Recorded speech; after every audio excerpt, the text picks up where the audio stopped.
tambah semangat nih. Bismillahirrahmanirrahim. Assalamualaikum warahmatullahi wabarakatuh.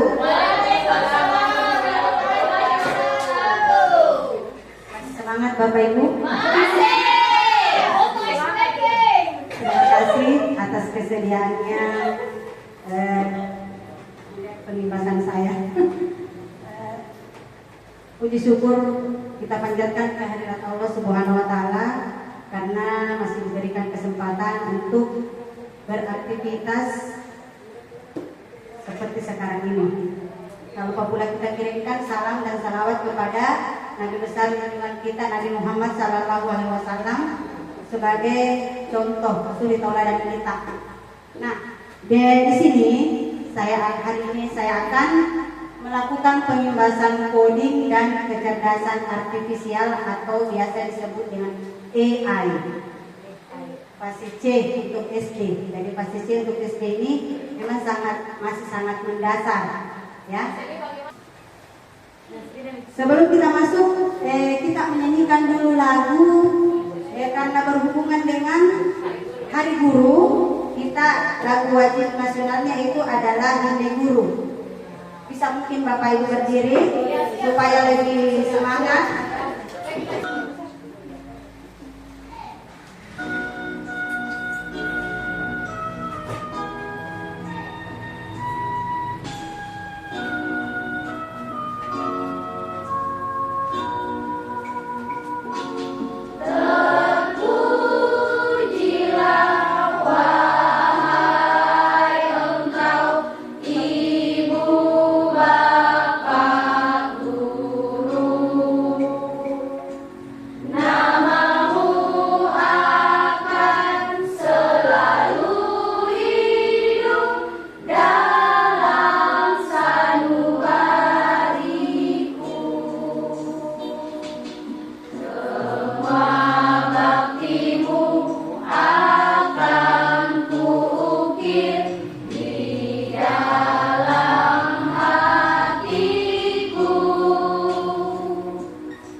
Jadi untuk tujuan pembelajarannya ada dua, yaitu berbagi wawasan hasil pelatihan coding dan kecerdasan artifisial fase C di SD. Kemudian yang kedua, meningkatkan pemahaman tentang pentingnya literasi digital di SD. Nah, apa yang Bapak Ibu pikirkan ketika mendengar kata coding dan AI?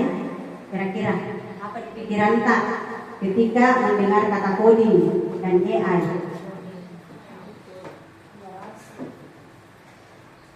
Apa Bu? Numerasi, gambar. Apalagi? Angka sama juga. Numerasi sama dengan angka, kayaknya berhubungan dengan angka. Nah, coding itu adalah proses mengubah ide manusia menjadi instruksi yang dapat dimengerti oleh komputer. Jadi kita yang memberikan instruksi, kemudian komputer yang mengartikannya. Ya, itu yang dimaksud dengan coding.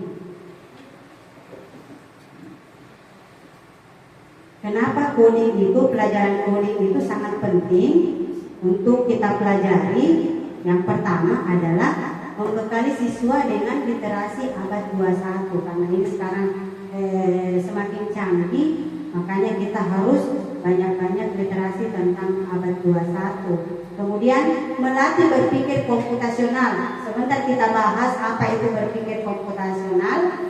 Kemudian yang ketiga, cakap dan bijak sebagai warga masyarakat digital yang literasi, produktif, beretika aman dan bertanggung jawab.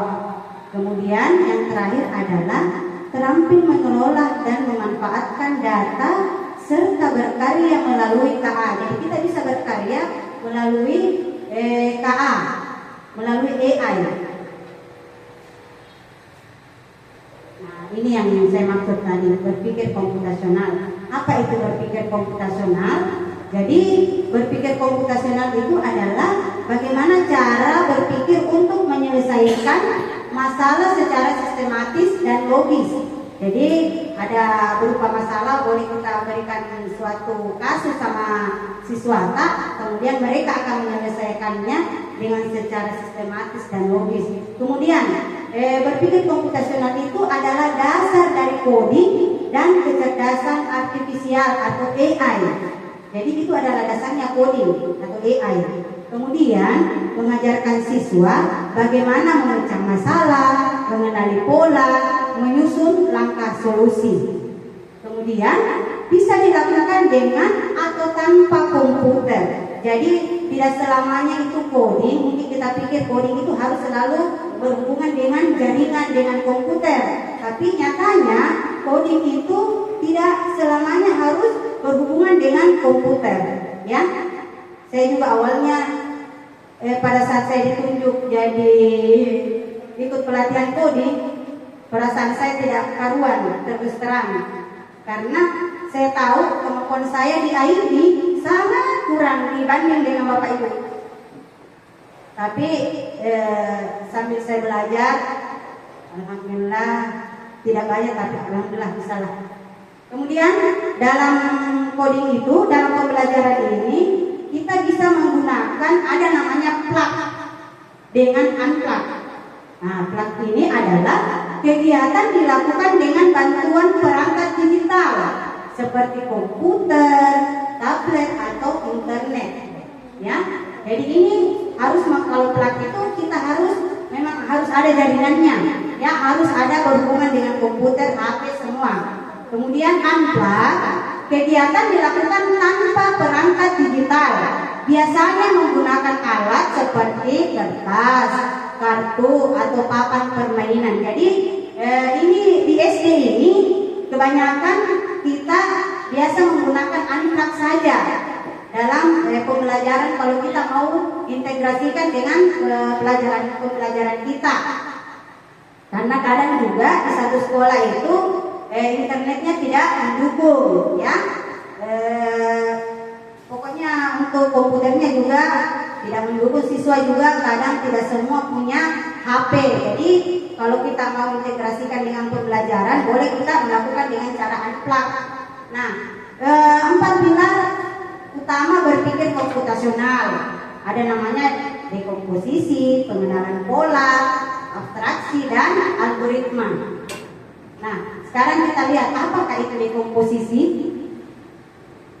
Dekomposisi itu adalah proses membagi masalah yang rumit dan besar menjadi komponen-komponen yang lebih kecil dan lebih mudah dikelola.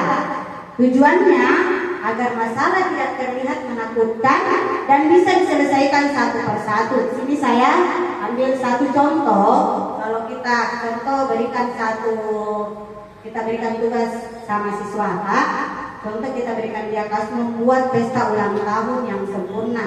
Nah, kita sampaikan sama siswa, sudah kita bagi kelompok. Nah, anak-anak, kalau ibu memberikan tugas, kalian akan membuat pesta ulang tahun yang sempurna.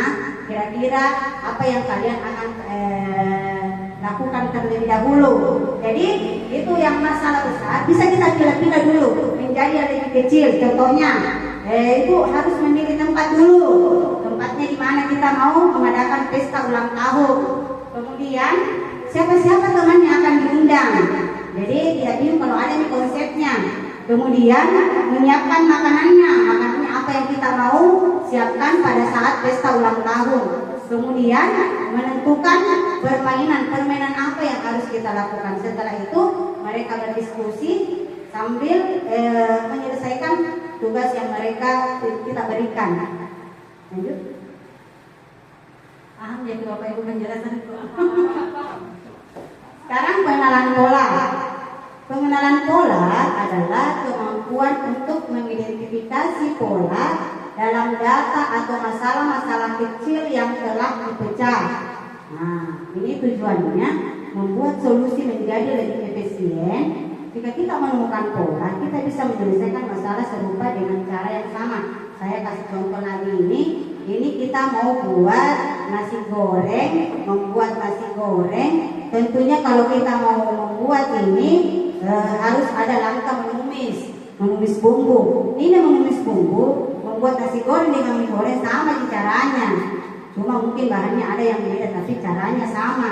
Ya, sama-sama panaskan minyak dulu kalau kita mau menumis, kemudian masukkan bumbunya, aduk hingga harum, kemudian selanjutnya. Kemudian biasa juga kalau kita integrasikan dengan pembelajaran matematika, biasa ada begini 2, 4, 6, 8. Polanya itu berarti tambah 2. Ada juga untuk melatih daya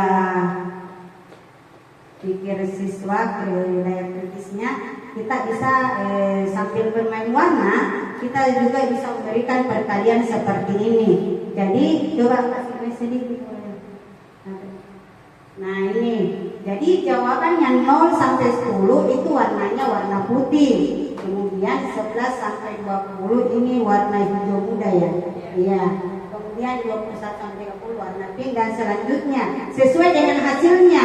Kalau 21 sampai 30 jawabannya berarti dia warna pink. Kita beri warna pink, jadi anak-anak lebih semangat karena mereka bermain warna. Kalian juga anak itu, kita saja biasa kalau seperti ini kadang semangat karena bermain warna sambil kita juga uji daya pikir tak. Ini agak banyak tapi dan hasilnya akan seperti ini Bapak Ibu. Ya. Iya, inilah hasilnya. Boleh sebenarnya saya tahu caranya ada di warna-warna di sini. Kalau kita mau pakai itu masih belum ada warnanya. Saya belum tahu caranya ini bagaimana. Tinggal kita tekan-tekan juga begini warnanya, warna apa kita pilih. Seperti itu. Ada biasa di sampingnya Bapak, di sampingnya aku bilang tadi. Iya. Jadi oke, bisa pakai ini. Jadi kayak itu. Iya. Iya. Iya. Tinggal pilih warna apa ya. Iya. Ada. Cuma tapi untuk unplug-nya ini bisa unplug ya. Kita print saja. Iya. Bagikan sama siswata supaya mereka lebih semangat. Lanjut kemudian. Abstraksi. Nah ini abstraksi itu adalah prosedur untuk menghilangkan data yang tidak relevan atau berlebihan dan berkonsentrasi secara eksklusif pada fakta-fakta yang paling krusial. Tujuannya agar kita tidak bingung dengan informasi yang terlalu banyak dan bisa fokus pada inti masalah. Jadi coba kita lihat contoh sehari-harinya adalah saat mengendarai sepeda, kita fokus pada cara mengayuh, menjaga keseimbangan dan mengerem. Kita tidak perlu memikirkan bagaimana cara kerja detail setiap gear atau bahan pembuatannya. Jadi ceritanya begini, kita fokus saja pada inti masalahnya. Tidak perlu kita berpikir untuk hal-hal yang lain. Kita fokus sama dengan ini, mengayuh sepeda. Tidak perlu kita bagaimana caranya ya. Kita fokus sama keseimbangannya saja, bagaimana cara mengayuh, bagaimana cara mengerem. Jadi pada inti masalahnya saja kita fokuskan. Itu adalah abstraksi yang tidak perlu kita buang saja begitu. Paham kita Pak Ibu? Terima kasih. Selanjutnya algoritma. Nah, algoritma ini adalah hasil akhir dari 3 pilar sebelumnya. Kan ada 4 itu tadi. Ini adalah hasil akhirnya. Algoritma itu adalah serangkaian langkah-langkah atau aturan yang jelas dan berurutan untuk menyelesaikan suatu masalah. Ciri-cirinya algoritma yang baik adalah urutannya jelas, kedua tidak ambigu atau tidak memiliki arti ganda, pasti berhenti setelah masalah selesai. Contoh sehari-harinya adalah resep masakan, petunjuk perakitan mainan, atau tutorial cara melakukan sesuatu. Nah, kemarin itu waktu saya real teaching, pengambilan video, saya tunjuk ini algoritmanya adalah bagaimana cara mengantri di kantin yang benar, yang tertib. Karena kadang itu kalau jam istirahat, anak-anak berdesak-desakan di kantin. Di sini kita ajarkan, karena di kelas 5 itu ada namanya teks prosedur. Kita bisa integrasikan pembelajaran di sini teks prosedur dengan pembelajaran codingnya. Jadi ini ada algoritmanya, yaitu menyusun langkah-langkah, bagaimana menyusun langkah-langkah seperti kasus yang saya berikan pada saat itu. Saya berikan kasus mengantri di kantin yang tertib. Ada yang bermain peran, ada yang bermain kartu. Jadi beda-beda mereka perannya. Jadi yang bermain peran ada yang sebagai ceritanya siswa pelanggan, ada yang penjaga kantin, ada saya kasih kulkas mini kantin jujur juga.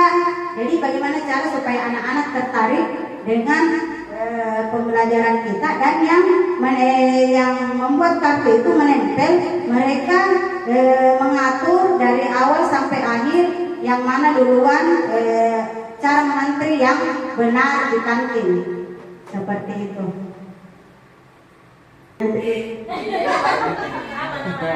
Ketiga.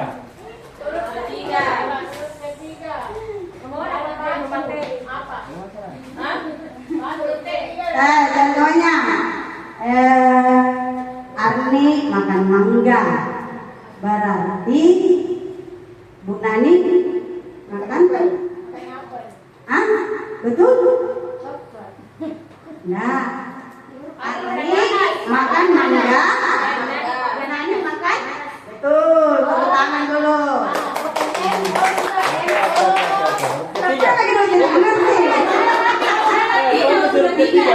Luna adalah huruf ketiga. Terus tadi apa? Nanas. Nanas. Sekarang Pak Ilham makan apa? Pak Ilham makan apa? Apel.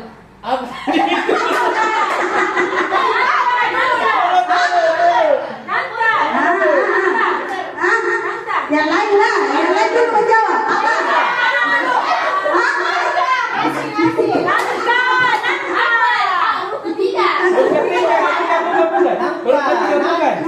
Bukan.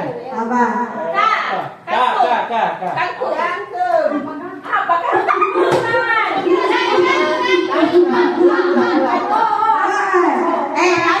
Tadi Bu Nani dijawab oleh Bu Ulia, dia makan nangka.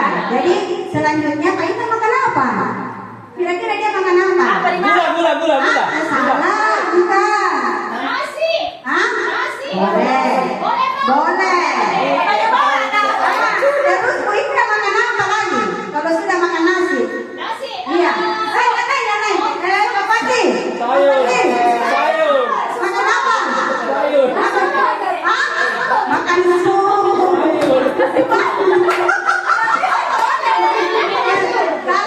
Kalau penanya makan susu, berarti Bu Sandy makan apa nih? Pepes. Tepuk tangan dulu buat Bu Sandy.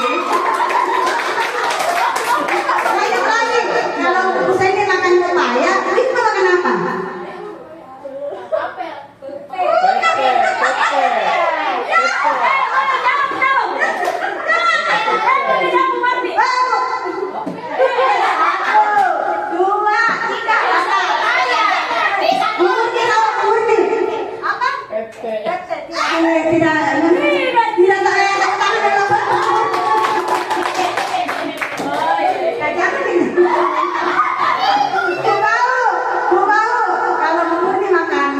Kita makan apa? Semangka.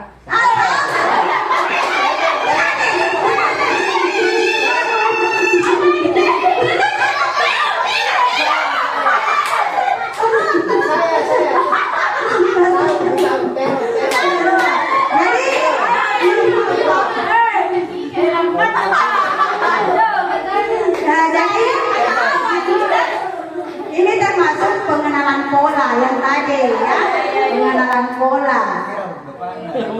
Kecerdasan artifisial atau AI. Jadi artinya teknologi yang meniru kecerdasan manusia untuk memecahkan masalah, memahami bahasa, dan membuat keputusan secara otomatis. Nah, ada prinsip dasarnya AI. Pertama itu AI, dia belajar dari data dulu. Kemudian setelah belajar dari data yang kita masukkan, dia mengenali pola. Pola apa? Kemudian setelah itu dia mengambil keputusan, ya. Jadi belajar dari data yang kita masukkan dia pelajari dulu, kemudian dia kenali, kemudian barulah hasilnya muncul mengambil keputusan. Kemudian ada ruang lingkupnya AI. Nah, pertama, natural language processing, itu bahasa Inggris tuh, atau bahasa. Yang kedua, speech recognition atau suara. Yang ketiga, image recognition, gambar atau visual. Yang keempat adalah data analisis atau prediksi rekomendasi. Ini adalah ruang lingkupnya AI. Ada bahasanya, suara, gambar, dan prediksi atau rekomendasi.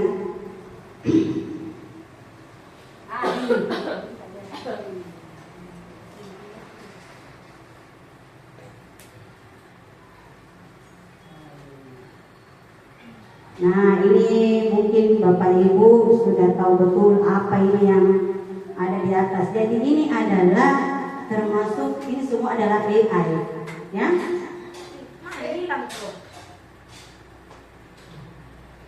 Ini adalah AI. Ada apa ini?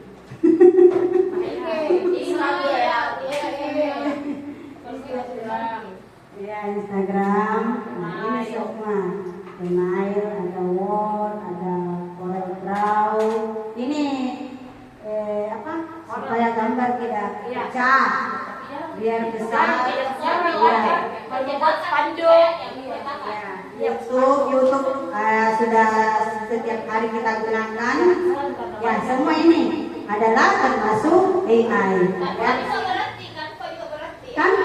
Canva itu kemarin juga saya untuk peer teaching saya ambil untuk pemanfaatannya itu adalah Canva AI. Jadi ceritanya kan kita peserta yang jadi anak-anak, kita jadi guru. Jadi saya ambil itu Canva AI, saya membuat market day. Jadi anak-anak itu ceritanya dia membawa HP, boleh laptop, mereka masuk di Canva AI, kemudian mereka, jadi begini Bapak Ibu, promptnya itu harus jelas. Kapan promptnya itu tidak terlalu lengkap, maka yang diberikan hasilnya juga itu tidak terlalu memuaskan. Tapi kalau promptnya itu jelas, maka insya Allah hasilnya juga akan lebih bagus. Jadi marketing itu mereka membuat memasarkan suatu produk.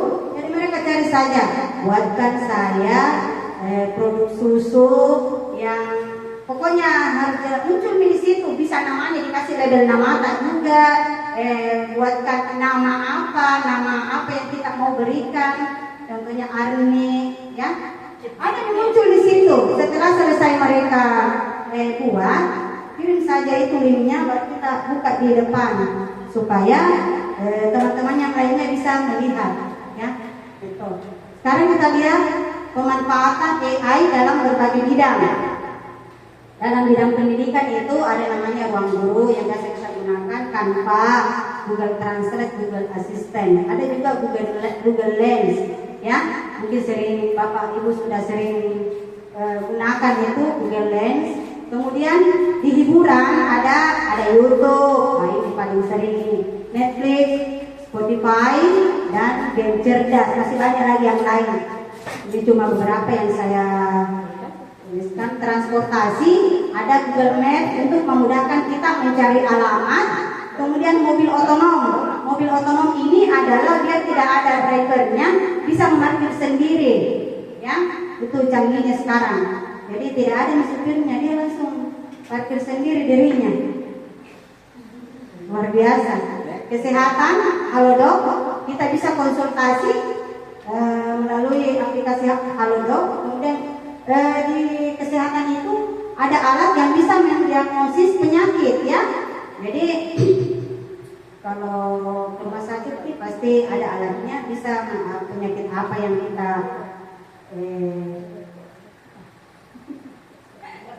terdeteksi penyakitnya.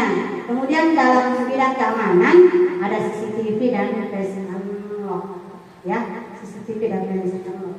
Lanjut boleh. Ini etikanya dalam kecerdasan artifisial. Jadi harus ada etika dalam menggunakan AI.